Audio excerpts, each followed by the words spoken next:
Alright, so we've got the particles and some radioactivity. So in this lesson, before we can actually discuss radioactivity, we need to look at the atom and we need to look at the model for the atom. So as we know, we have been told in the past that they're the smallest particles, and in a sense they are. They're the smallest particles that can exist by themselves. Yes, there's other things that make them up, but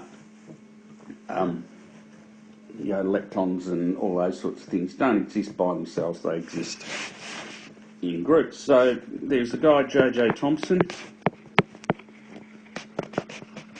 and he came up with an idea, and his was called the plum pudding, because it was like a plum pudding, mix everything together. The positives and negatives and everything has the same volume as the atom. And so that wasn't a bad, so there was positives, there was negatives, all mixed together, took up some space, so yep, all good. But then there was a guy named Rutherford.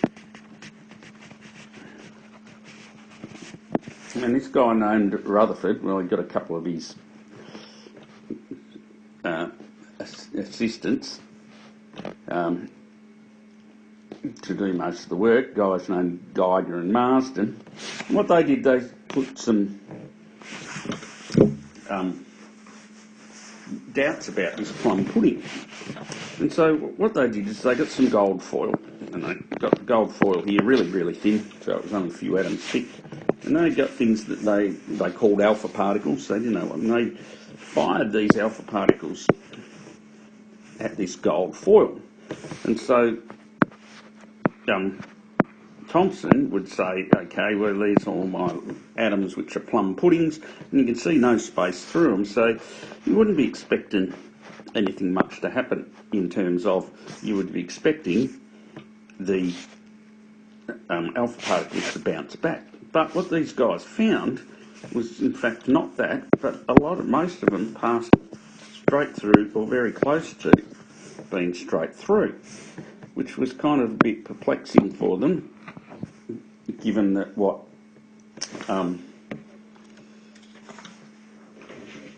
Thomson had suggested with his. So they did more and more, and they did get some that got deflected through large angles or bounced back. They did get that, they did see that. But from this, there was a conclusion, and that was that most of the mass is in some nucleus. And not only that, that was positively charged. And then around the nucleus was electrons somewhere.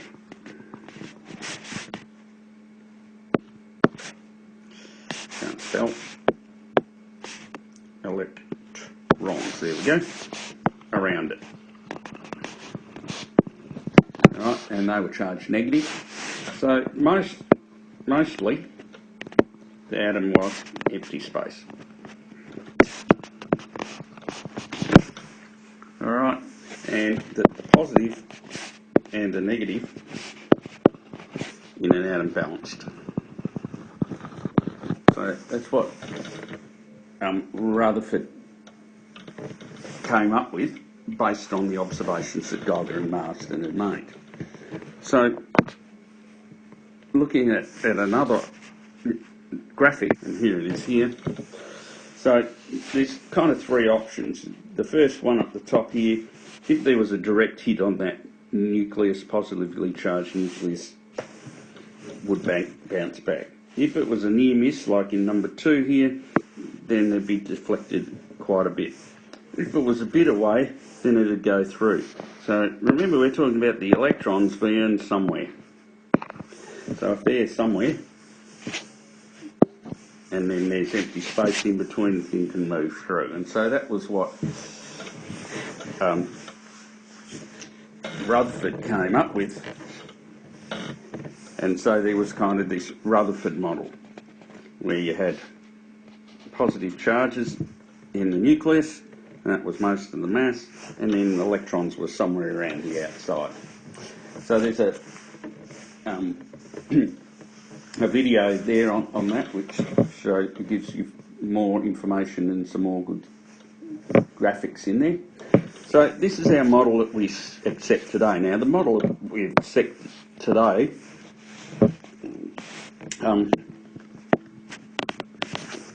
a guy named Bohr did some more, and so the Bohr model is essentially the same. It's still got the nucleus at the start, but the Bohr gives us more information about where the electrons are. So those three models that I've talked about, Thomson, Rutherford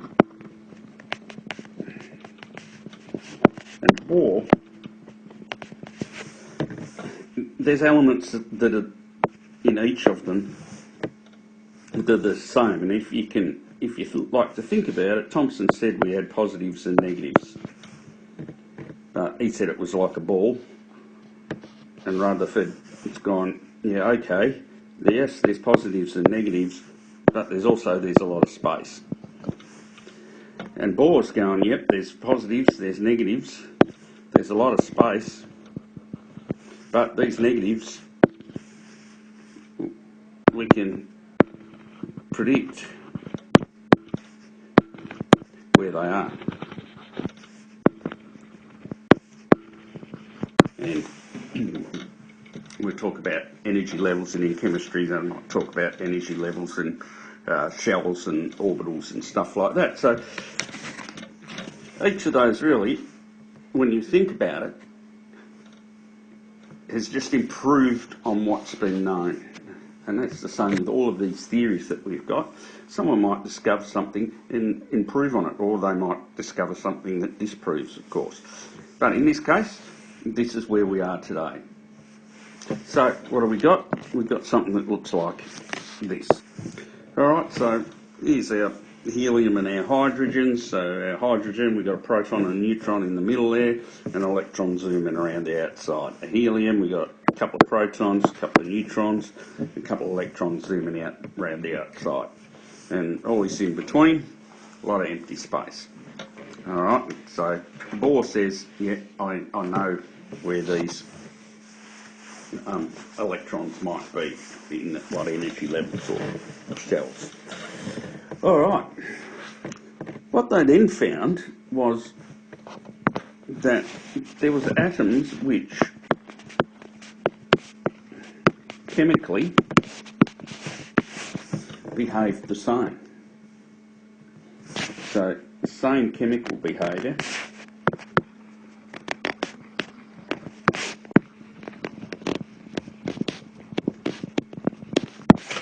but they had different masses.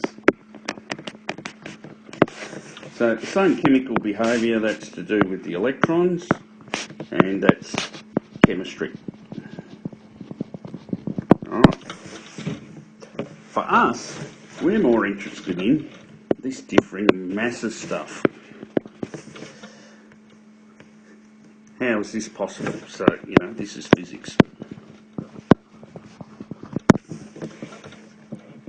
So, more investigation was done, and because the chemical behaviour was the same, it must, and that involves electrons, it must have the same numbers of electrons, so that doesn't change. They weren't being charged or anything like that, so it wasn't protons. What else? And because it was the mass, neutrons. So it turns out that we can have the same atom, and an atom is what it is based on how many protons it's got, but it could have different numbers of neutrons. And those things are what we call isotopes. So hydrogen, for example, has 3 possible isotopes. So there is a hydrogen which has no neutrons in the middle, in it, just the proton. there is a hydrogen that has one neutron, and that's the usual one that we've got. And then there's another one that has two neutrons, and you might hear that, that's called DEU. Yeah, let's do a bit better than that, shall we? And that's called deuterium. I think it's DEU. They give that a special name, but it's just a hydrogen with two neutrons. So it's all hydrogen because it all has one proton, and of course the balance, it all has one electron. So that's hydrogen. So it behaves chemically exactly the same as hydrogen does. But in terms of its mass, they're different. So what are isotopes? Isotopes are variation in numbers of neutrons. There's a nice little video there, bit of fun, the rare isotope wrap. So what about the neutron? Right, the neutron itself, it was not discovered till, again, relatively recently. So Rutherford suggested that maybe we could get a proton and electron to join up and form something else. And so it wasn't till, that was about 1920s, and then about 1932, so a little bit later, a guy named James Chadwick actually suggested that some radiation had some neutral, and again, same masses or very similar to a proton, and again, he said there's some electron and a proton joined up in some way. Now, in terms of our modern thing, the modern understanding is that the neutron is a fundamental particle. Why do we now consider it a fundamental particle rather than a combination of the electron and proton? Mainly because there's many atoms, I should say, that don't exist without the electrons. So the electron's fundamental to those atoms. And its mass is close to a proton. Alright, but it doesn't exist by itself, it will decay. Alright, that brings us to how we're going to represent these things. And in your notes I've got a little graphic that shows you how we symbolise. So if X is the symbol of the element, and then we have a number up here which is referred to as A, and that is the mass number. Alright, and so the mass number,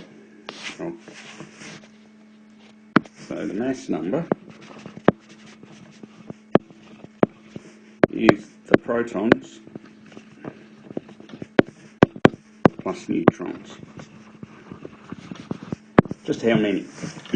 So a mass number of 4 means there's a combination of 4 protons and a combination of protons and neutrons to give us a total of 4 of those particles. Down the bottom is a thing called the atomic or the proton number, and usually we use the symbol Z for that. And so our proton number, or our atomic, is the protons. And so if you want to know the neutrons, you take a bit of your mass and then you take it away.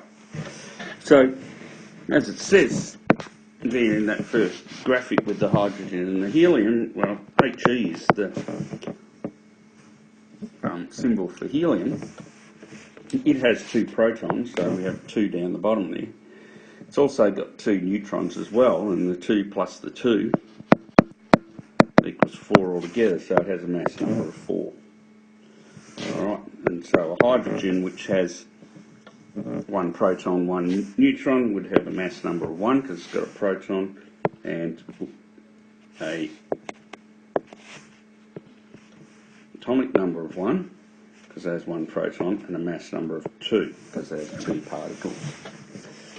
Alright, so the other thing you need to know is the definition,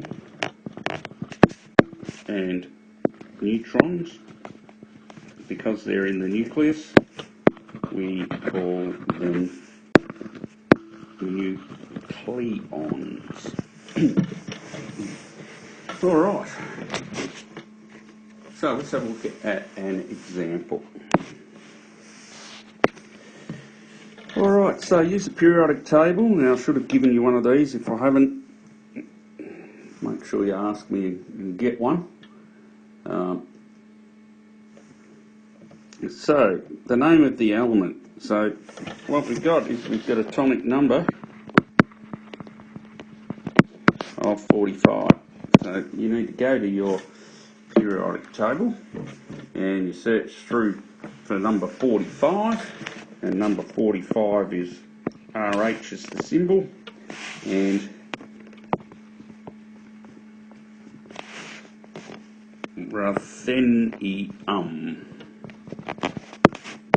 ruthenium is the name of it. Part B, the number of protons, neutrons and nucleons. Well, the number of protons is the same as the atomic number, so the number of protons is 45. The number of neutrons is the difference between the mass number, 92, minus 45, the number of protons, which is 47. And the nucleons is just the combination of the protons and neutrons, which through no coincidence is the same as the mass number 92. So we've got 92 nucleons. Alright, so what is all this about? Alright, so just a little bit of definition here, and that's about naturally occurring in any particular radioactivity. So once upon a time, people thought that atoms were stable, they couldn't change. But some scientists, a guy named Henry Becquerel, Rutherford himself, and in particular the Curies. And there was a few Curies. There was Marie. Then there was Pierre. And the other one, Curie, was Irene. And she married another. Oops, I'll put that round the wrong way.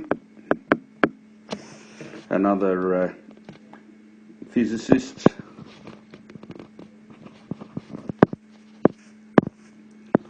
Irene Joliot-Curie. So all of them showed that actually the atom could actually decay.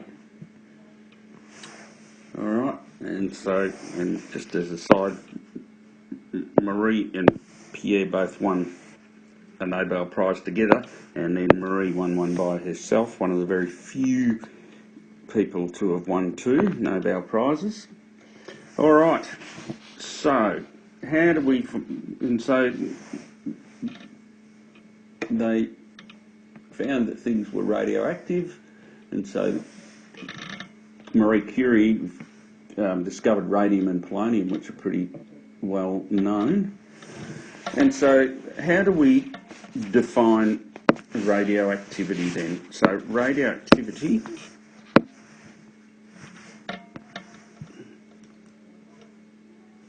we can define as spontaneous,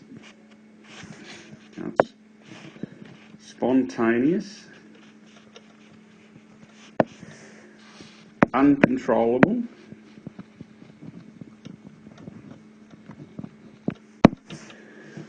decay of a nucleus resulting in the emission, so these are of particles and rays.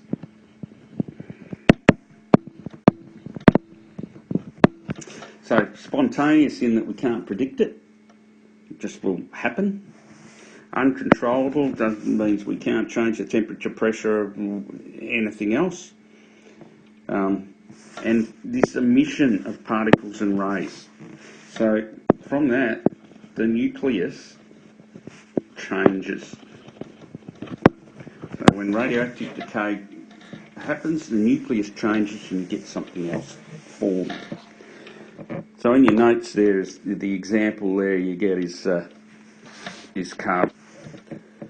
Alright, so there's carbon 12, which has 6 protons, 6 neutrons.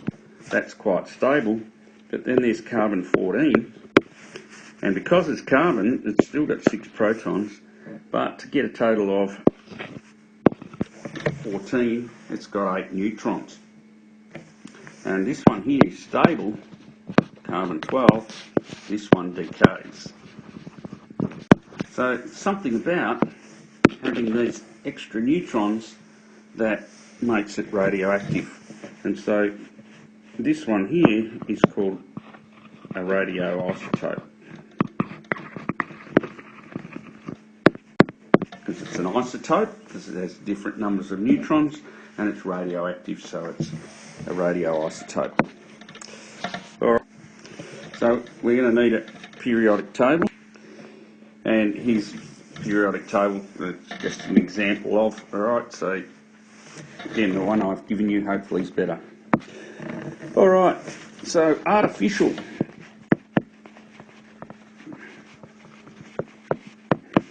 Transmutation it's called. So people got to thinking and they thought, okay, so if it's the neutrons that change it, if we've got an atom here and we get a neutron and we shoot it in, then perhaps we can get something that then is going to decay in some way.